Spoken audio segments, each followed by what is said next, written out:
Dengan Beyond 6, dia masih mencari untuk berat 55. Sini orangnya.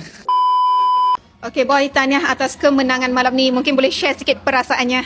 Okay, first of all, Boy, saya happy, bangga dengan diri sendiri. Boy nak terima kasih kepada Rentap Muay Gym yang bagi Boy peluang untuk fight, bagi kepercayaan Boy untuk fight, Coach Boy, Frame, Kabilat, Ilyas, Vicky, Jojo, semua. Boy nak ucapkan terima kasih sebab dah tolong Boy. So, ya. Yeah. Walaupun perlawanan sebelum ini di Singapura, kemenangan tidak berpihak kepada Boy, tapi mungkin daripada pengalaman tu Boy belajar. Dan hari ni Boy mungkin deliver sesuatu. Untuk yang Singapura itu adalah pengalaman lah. Kalah menang Boy tak kisah. Janji Boy bagi all out atas ring. Penonton pun boleh tengok macam mana Boy fight.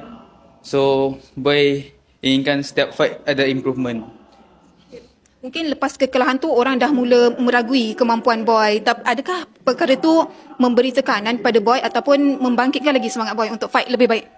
Untuk Boy, kalau kalah dengan orang-orang power, Boy tak kisah sebab yang opponent Boy yang last fight tu dia dah lebih 80 lebih kali fight. Lepas tu dia antara champion dekat Stadium Thailand. So Boy dapat fight notice untuk fight dia, Boy fight je. Untuk Boy ambil pengalaman untuk lebih ke depan. Nampak tadi Boy struggle juga lawan dengan Wan Saiful atas ring tadi. Mungkin boleh simpulkan macam mana game bersama dengan Wan Saiful tadi? So tak lafikan, Saiful memang keras. Dia memang tak ke undur, susah nak undur, tak ada reverse. So macam game plan kita orang dah set.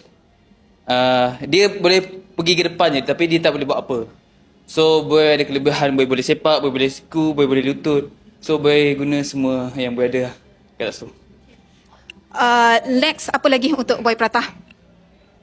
InsyaAllah kalau tak ada halangan yang melintang, Boy nak dengan Beyond 6, dia masih mencari untuk berat 55. Sini orangnya. Tak payah susah nak cari. Okay, itu lah. Untuk masa sekarang, sebab Boy tak ada event lagi. So kalau Beyond nak call, boleh. Nampak hari tu Boy ada juga pergi Beyond bertemu dengan CEO Beyond Combat sendiri, Chelos. Mungkin ada sesuatu yang dibagi hint ke? Mungkin Boy memang akan fight di Beyond 6 nanti? Yang itu Boy tak pasti. Boy pergi situ, Boy nak tengok macam mana dia punya culture kat situ. Macam mana dia punya different between One Championship dengan Beyond.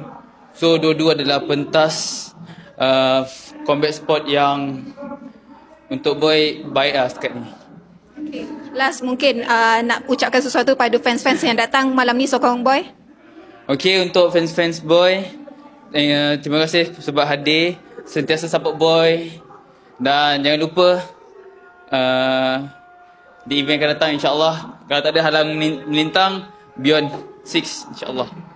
Gas.